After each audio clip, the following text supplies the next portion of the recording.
Merci de nous rejoindre sur RCF Sarthe dans Ok Padré, l'émission des prêtres de notre diocèse qui répondent aux questions des jeunes.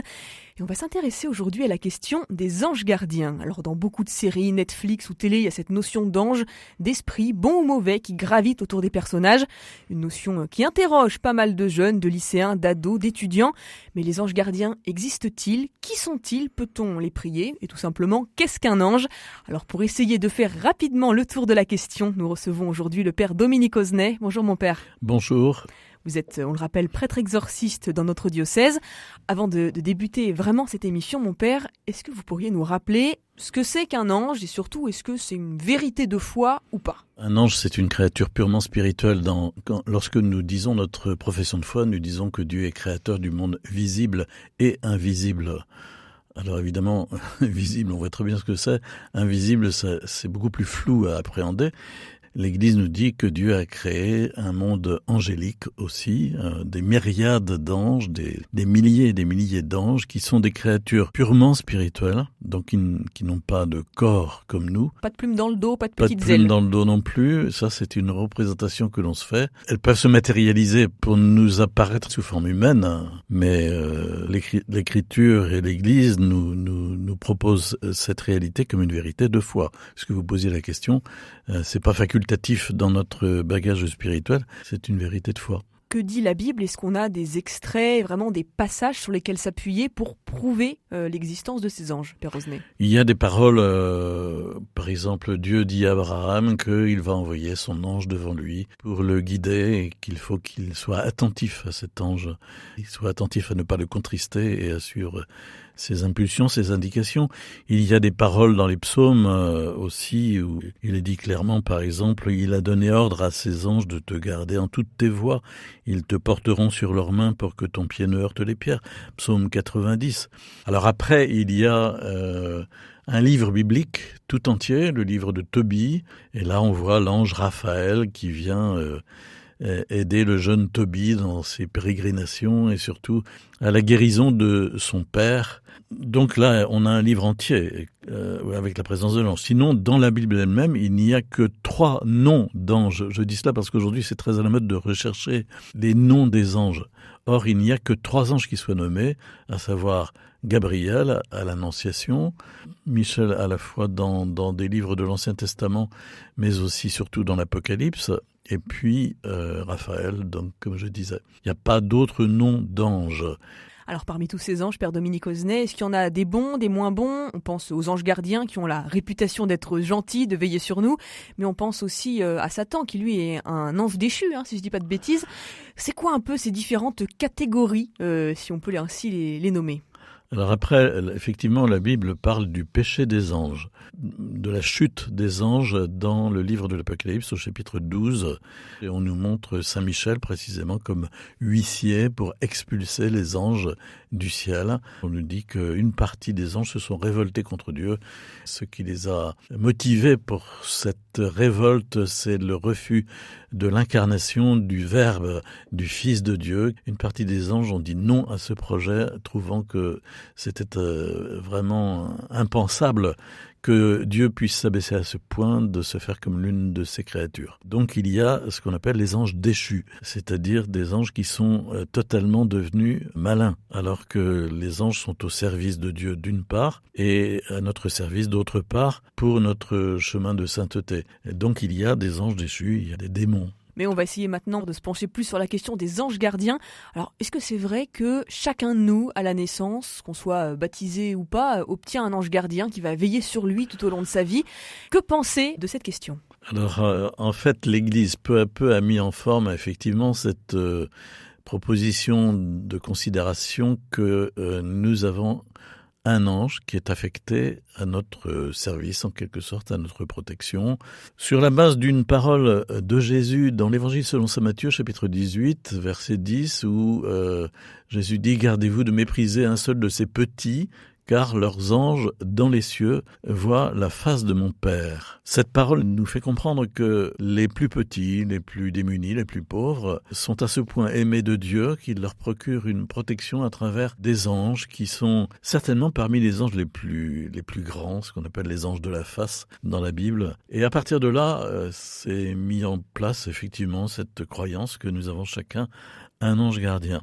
Alors c'est pas un dogme de foi, mais c'est important de l'accueillir comme une possibilité d'aide spirituelle, parce que aujourd'hui on trouve effectivement une sorte de retour des anges à travers, comme vous le disiez au début de l'interview, de multiples propositions d'anges, d'entités spirituelles, de guides spirituels, d'êtres de lumière, etc., qui nous sont proposés comme des personnages célestes, en tout cas d'un autre monde. Avec plein de super-pouvoirs. Avec plein de super-pouvoirs à notre service pour nous aider. À la limite, c'est une sorte de talisman et de promotion de la chance à travers cette présence de guides spirituels, d'êtres de lumière avec lesquels il nous faut pouvoir correspondre, connaître et puis rentrer en communication, et par des moyens qui sont des moyens médiumniques, ésotériques, spirites. Et là, on voit bien qu'on est dans le culte et que ce qu'on nous présente comme des êtres de lumière sont en fait des anges déchus.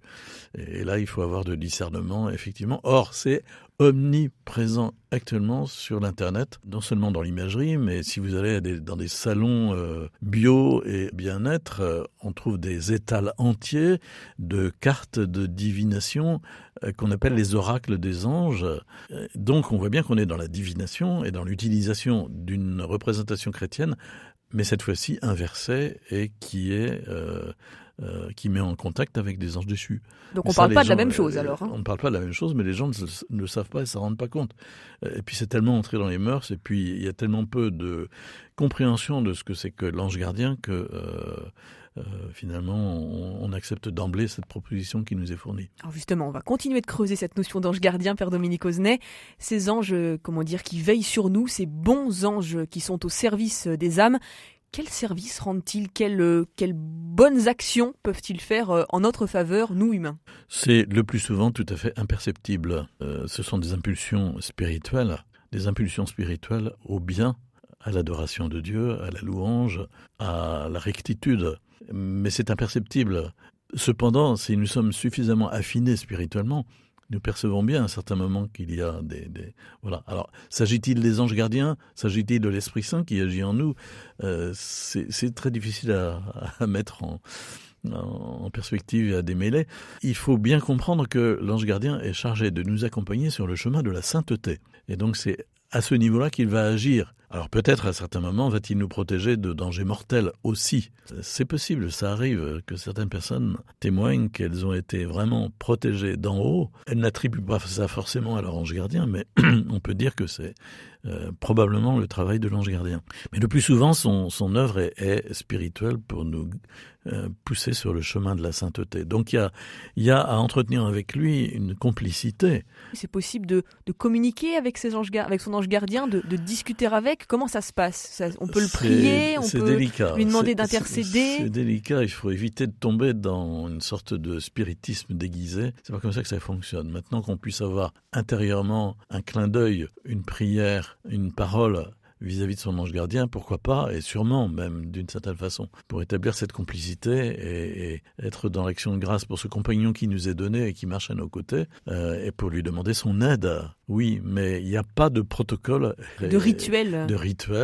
Parce que là, quand on nous propose ça, on est dans la communication spirite médiumnique avec des anges déchus.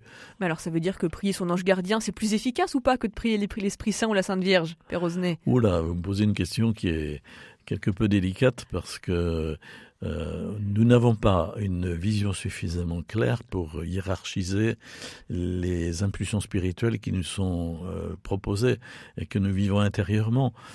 Ce qui est certain, c'est que prioritairement, nous devons être en contact avec la Trinité, le Père, le Fils et l'Esprit, avec Jésus qui nous mène au Père, qui nous envoie l'Esprit Saint, et donc accueillir l'Esprit Saint comme le défenseur qui nous est donné aujourd'hui, qui est avec nous prioritairement. Ensuite, Si on a vraiment conscience qu'il y a le monde invisible et d'autres créatures qui sont angéliques et purement spirituelles, oui, elles sont là aussi pour nous aider et nous pouvons aussi les appeler et les invoquer, les prier, pourquoi pas, leur demander leur aide, mais ce n'est pas au même niveau. Est-ce que chacun a des devoirs envers son ange gardien alors ? Peut-être le devoir de prendre conscience d'une part qu'il existe, qu'il est à nos côtés, d'accueillir sa présence, de l'invoquer à certains moments quand on en a besoin, pourquoi pas. Et là, attention à pas être dans une démarche de type superstitieux, à savoir j'ai besoin d'une place de parking, donc j'aimerais qu'on ange gardien pour la trouver.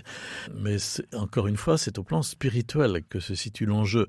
Et donc, si j'ai besoin de mieux prier, je peux demander à mon ange gardien de m'aider à être disponible à Dieu. Voilà, peut-être qu'à travers les paroles que nous échangeons aujourd'hui, ça peut éclairer certaines personnes plus jeunes pour essayer de creuser un petit peu cette question et regarder de plus près de quoi il s'agit. Un grand merci Père Dominique Oznet pour toutes vos réponses aujourd'hui au micro d'RCF. Je rappelle que vous êtes l'un de nos intervenants d'Ok Padre, l'émission des prêtres de notre diocèse qui répondent aux questions des jeunes. On vous dit à bientôt. Merci beaucoup.